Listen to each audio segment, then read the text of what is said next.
Hello everyone. I'm going to utilize the next 5 minutes to give you a perspective on perspective. And I'm going to start with a question.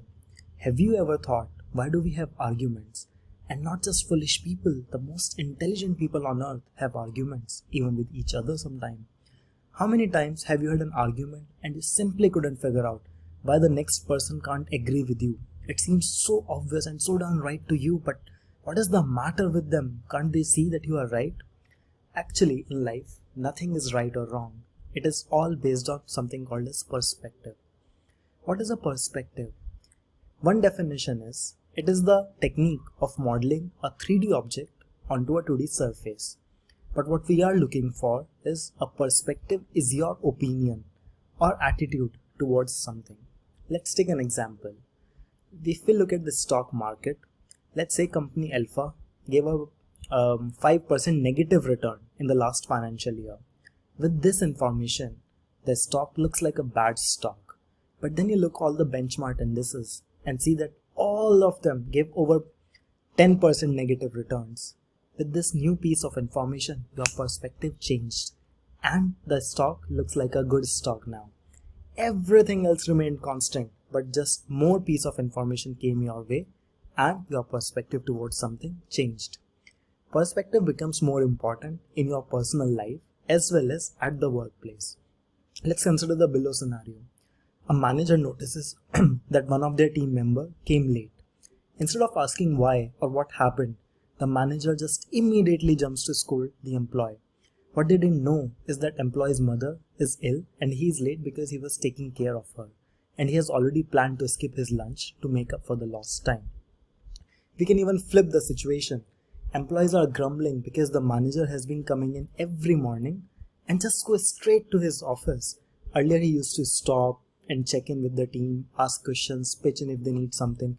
Now the team is fed up and they have come to the conclusion that he's just acting superior because he's boss.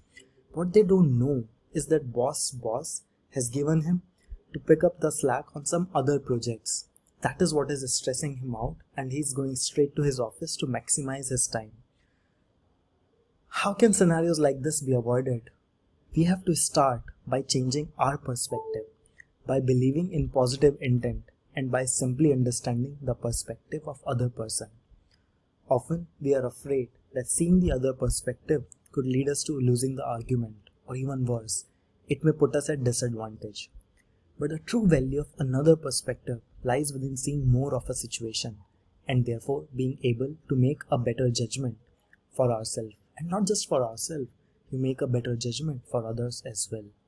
The key is often to include the perspective of other person. It can lead to true solutions instead of compromises and can help you in devising a win-win situation. It can take some courage to see the perspective of other person, acknowledge it, understand it, and then look for the best solution for both. It requires the discipline to show the perspective to the other person too and to go for this win-win situation. It's hard to break the habit. I agree with you. But for the sake of our relationships, both personal and professional, we have to see all sides of the coin. We have to look at the things from different perspective. Just because the lens through which we view the world justifies our own feelings, it does not mean it is always right. I'll end with a few tips to break the cycle. First, understand. Start by understanding that people are human, just like you, just like me, just like everyone else.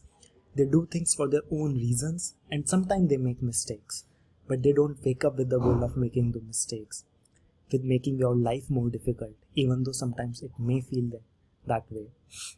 Believe in the intent of others, whether you like the person or not.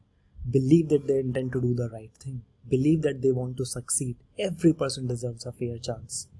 Communicate. When you find yourself in one of these scenarios, have a conversation. Before jumping onto judgment, find out whether or not your feelings are justified. It could save you from unwanted drama. It's much better than stewing onto it, only to find out you didn't have the information at all. Inspire. Inspire those around you. Everything we do, right or wrong, could have an impact on someone else as well. Model the behaviors you want to see. Sometimes when we change ourselves, we start to see a change in others. That's all for today.